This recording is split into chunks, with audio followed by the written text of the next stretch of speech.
नहीं, देखिए कल जनता दल यूनाइटेड की राष्ट्रीय परिषद की बैठक में जिस प्रकार से बयान आए हैं वो काफ़ी हास्यास्पद है। जिस राजनीतिक महत्वाकांक्षा के कारण एनडीए को तोड़कर श्री नीतीश कुमार जी महागठबंधन के साथ सरकार बनाए और उनकी एक बड़ी अपेक्षा थी कि हम विपक्षी एकता को कायम करेंगे और देश के प्रधानमंत्री के रूप में वो दिखेंगे। लेकिन कहीं न कहीं जो राष्ट्रीय स्तर के विपक्षी दल हैं और क्षेत्रीय स्तर के जो विपक्षी दल हैं उन्हें नकारने का काम किया है और प्रधानमंत्री बनने का या उनका उम्मीदवार बनने का जो ख्वाब देख रहे हैं ये इतनी हास्यास्पद है कि जो जिस व्यक्ति का जनता दल यूनाइटेड जो राजनीतिक दल है बिहार में वो अपने बूते 17 वर्षों तक लगातार मुख्यमंत्री रहने के बावजूद भी अपने बूते वो सरकार नहीं बना पाई और राष्ट्रीय स्तर पर जहाँ अलग अलग कई राजनीतिक परिस्थितियाँ हैं, अलग अलग मतदाताओं का मन और मिजाज है, वहाँ वो प्रधानमंत्री बनने की बात करते हैं तो ये काफ़ी हास्यास्पद है। और इस तरह के बयान मुझे लगता है कि दिल बहलाने के लिए गालिब ख्याल अच्छा है।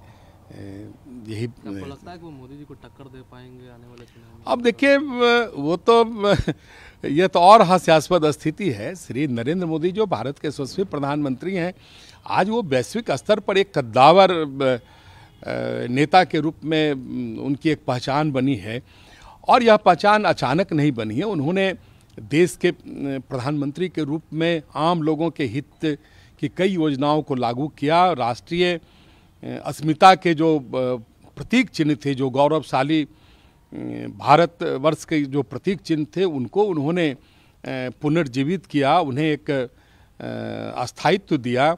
और इसके साथ साथ जिस प्रकार से भारतवर्ष को कई ज्वलंत समस्याओं के झंझावात से निकालने का काम किया और श्री नीतीश कुमार जी का नरेंद्र मोदी जी से तुलना करना इससे बड़ा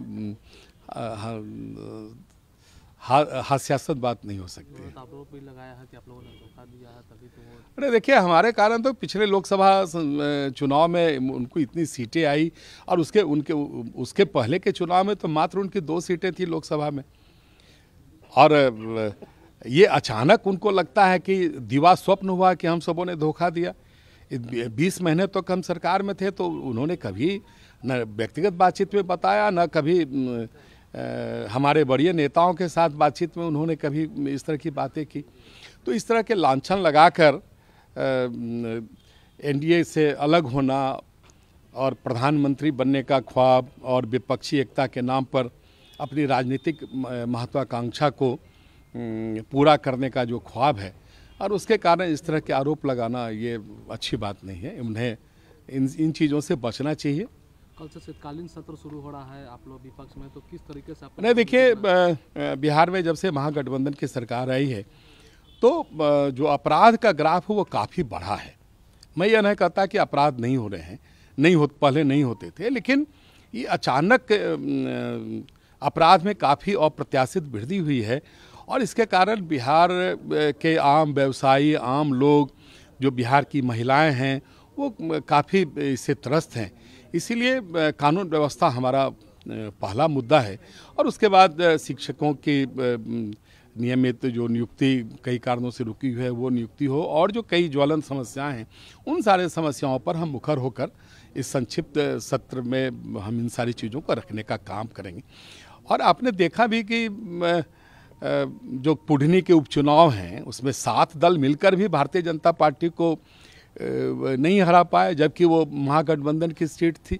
तो बिहार के लोगों का रुझान का यह एक लिटमस टेस्ट था कुर्ली विधानसभा क्षेत्र का उपचुनाव, जिसे जो एनडीए के पक्ष में गया।